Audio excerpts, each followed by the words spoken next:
Donahue, great to be on the show. Good morning, how are you? Yeah, a key foodie. Yeah, absolutely. First of all, I want to congratulate you actually for your, not the fact of the script and not the fact of the voice, for what you have done to the ladies in this studio. I have never seen anything like it. I've cleared out the whole place. Normally, at 6 o'clock in the morning, they just look as if they've just got up. Yeah. 6 o'clock in the morning, they look as if they're just going out. Well, I'm glad I've never seen so much makeup in the dressing room. There was 5 ladies in the dressing room with you in the dressing room. I've never seen so much makeup, and that was mainly all the lads. Fantastic. No, thanks, man. I know you've got a long day ahead. You've got the voice. It's a long day, yeah. We got the semi-final night tonight. All the contestants are down to now a concise 2 for each coach. Yeah. And now it's the rest of the UK. But this is the public that vote now. Yeah, if they felt like I've been doing a bad job or anybody else, now it's the UK's turn to vote on who they want to go into the final. So you're really excited about that. We're going to watch you on that later, but first we've got a cook for you, I suppose. Yeah, I love it. Yeah. Of course, at the end of today's programme, whether cook food heaven or food hell for Danny, it's something based on your favourite ingredient, food heaven, or your nightmare ingredient, food hell. To our chefs and some of our viewers decide which you'll be getting. So food heaven, what would it be? Food heaven for me would have to be steak. Sounds good to me. And my food hell would have to be goat's cheese. Goat's cheese? Yeah, please, come on, please don't taste it and make me taste goat's cheese, please. No. Well, we've got 5 women here who won't be voting for it. Anyway, so there you go. See the steak or goat's cheese, Danny, for food heaven. I've got something a lot of people would enjoy, a juicy T-bone steak. The steak is seared in a hot griddle for just a couple of minutes on either side, and it's served with a spicy char-grilled tomato chutney and a warm fig and shallot salad. How does that sound? Sounds amazing. Looks good. I love it on the goat's cheese. Well, there you go. You can put goat's cheese on if you want. Or Danny could be facing that food hell. Like I said, goat's cheese. The cheese is based on a bed of char-grilled courgettes and a little bit of toast flashed under a grill, and it's served with some blanched asparagus, broad beans, a pea salad and a sherry vinegar dressing. Very different, very colourful, but very different. But you have to wait till the end of the show to see which one Danny gets. Now, if you'd like to ask a question and ask some of our chefs a question, then you can call this new number. That's 0330 123 1410. That's 0330 123 1410. A few of you will be able to put your questions to us live a little later on, and if I do get to speak to you, then I'll be asking you whether Danny should be getting food heaven or food hell. Heaven. Heaven. It's definitely going to be, right, cooking first is a man who's making a long overdue return to the Saturday Kitchen Hubs from Rockcliffe Hall in Darlington. It's the fabulous Kenny Atkinson. Great to have you on the show, Kenny. Thank you to be back, James. Again. Was it about a year since you've been? It's been about a year now, yeah. It's been a long time. You've been busy, but anyway, we're going to get onto that in a minute, because I know you want to start. What's the name of this dish, then? We're going to do some soused mackerel, and we're going to serve it with a little salad of carrots, fennel, and some smoked leek. But it's all cooked in one tray, so it's really simple. Now, sousing, that's the hot pickling liquid. It is, yeah. So we're going to add some little flavours to do with it. So I'll get this on and go first, Jim. So you want me to do the fennel for that? Please, yeah. All the veg that's going to go into this. So the pickling liquor literally is just a mixture of water, white wine vinegar, sugar, and I'm going to put a few spices in there. There you go.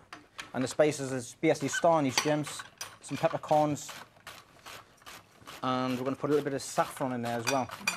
And some... Now, you reckon this is Scandinavian, this style of cooking? I think, yeah, well, basically, the sousing, I think, come from Scandinavian, but the ingredients I'm using is quite Mediterranean, almost like an escabeche. Yeah. A good tapas as well. Brilliant tapas. I have mackerel in escabeche. Yeah, mackerel's lovely. I mean, it is, but the thing is about mackerel, it's got to be eaten as fresh as daisy, isn't it? Really? Oh, it has to be. Yeah. So I'm just going to get some fresh orange in there, James. Yep. To really get that really fresh and vibrant. Now, this wouldn't be classed as raw fish, would it? No, we're going to cook the fish. Yeah. Well, some salt. She looked a bit weird at me then. a bit of raw fish, but it's actually the hot pickling liquor that's poured over the top of the mackerel. So. It is, yeah. So the hot liquor will actually cook the mackerel. So what we're going to do first is just take the fillet off. Yep. Nice and simple. Now, it is actually one of the easiest fish to learn how to fillet, isn't it? It is, really. And it's actually simple, but it's not very expensive as well. Exactly, so you can actually practice on it. If you make a mess, it's not a problem. But like I say, it's a great fish to pickle, really. Now, saying it's a year since you were last been on, but you've been busy. You've taken over, isn't all the food at Rockcliffe Hall then? With the success of the brasserie and obviously the orangery. Because the orangery is the restaurant side. It's the fine dining restaurant. But basically, it was just common sense for me to get more involved with the hotel. Got made a director, which was quite nice. Got made a director? Yeah, so... But I'm still in the kitchen, James. I don't get a suit or something? No, I don't get a suit. So, no, it means I oversee all 4 operations at Rockcliffe, which is really quite a special job, really. So tell us about Rockcliffe anyway. It's like a country club, hotel? It's a luxury resort, really. It's not just a hotel. We have a golf club, a really successful golf course, which is one of the largest in Europe. We have an award-winning spa. So, you know, we've got everything for everybody, really. An award-winning restaurant? An award-winning restaurant, exactly. That's the one. So the mackerel, I've just lightly filleted, James. Yep. And I'm just going to lightly salt this. This will sort of cure the fish a little bit, as well as season it, and it'll also keep its texture when we pickle it. So when you're doing this, you could actually do this with salmon as well, if you couldn't get mackerel. Yeah, you could do it with salmon. What I would do if I was going to cure it, I would actually take the skin off it. So, because things like salmon skin can be quite chewy if you're going to pickle it. You can do it with sardines. Sardines as well? Sardines even fantastic, yeah, definitely. So, you've sliced the fennel, James. Yeah. And this dish is honestly so easy. What we're going to do? So I'll put that there so you can see it. Okay. Is just arrange the fennel. Sorry, the mackerel on top of the fennel. Yeah. Like so. And this has just been salted for 20 minutes. That's Well, it. salted for 20 minutes, yeah. Right. And then the carrots. Carrots. I'll get off there. And that just goes on top. Like so. The shallot rings as well. So this is what you mentioned, the escabeche, that kind of stuff. Yeah, well the difference between escabeche and sauce, and the escabeche, they actually pan-fry the fish first, then pour the hot liquor on top of it. We're just going to basically just pour the hot liquor onto it, really. So that is it, James. Really simple. Right. So the liquor has come to the simmer. It's going to add a little bit of rapeseed oil into there. So it's almost like a vinaigrette, really. Right. So that comes up. And literally, James, all we do is pour the hot liquor over the fish, over the vegetables, and leave that to infuse for at least an hour. Right. If you're going to keep it overnight, obviously put it in the fridge, but if you're going to serve it, let it get to room temperature for another hour before eating it. So not straight out of the fridge. And this will last for an hour, sorry, a week easily in your fridge. So you just put it like that and leave it for a week? Yeah, that's it. Yeah. Obviously in the fridge. Yep. So the next element, smoked eel. It's a bit of a strange one. It's not everyone's cup of tea. I love smoked eel. See, me too. It's such a classic English ingredient. So just take it down the centre line. This is be pre-smoked already. Yeah. And all I want to do, James, just cut it into neat size cubes. Ever had the smoked eel? You must have tried it. No, I've never had. Never had it? No, no. First never. time you tried it as well? I'm very bad nice at fish. little I normally make a size mess nuggets. of the place. Yeah. Sorry. Really bone for you, Warrior. I got that on Twitter, I had to say it. But this is it's like a cooked, it's hot Yeah, smoked. yeah, it's hot smoked, so you can smoked. actually eat it straight away like that. But I think by breadcrumbing it and deep frying it, it just changes the texture of the dish as well, and it adds a lovely smoky dimension. Right, okay. So all you want to do now, James, is just breadcrumb this. Now, explain to us what's gone in with this orange then. So we got equal quantities of white wine vinegar, and sugar, and literally we're going to cook it in like a stock syrup type thing. Right, so a lot of sugar going in here, so Yeah, it's well, candied. it's like a sweet and sour orange. And same again, adds a lovely sweetness to the Bring dish. that to the boil and just gently simmer that. And just for- cook it down for about 20 minutes, Yeah. and then let it cool down. And what you'll find is the sugar and the vinegar will all thicken. Right, so this is the flour and the breadcrumbs. So the flour, basic pan here. So we've got some flour. So in the flour first, then into the Beaten egg wash. Is that seasoned flour or just normal flour? Just plain flour, because the eel's already quite salty anyway, so you don't want to add any extra salt to this.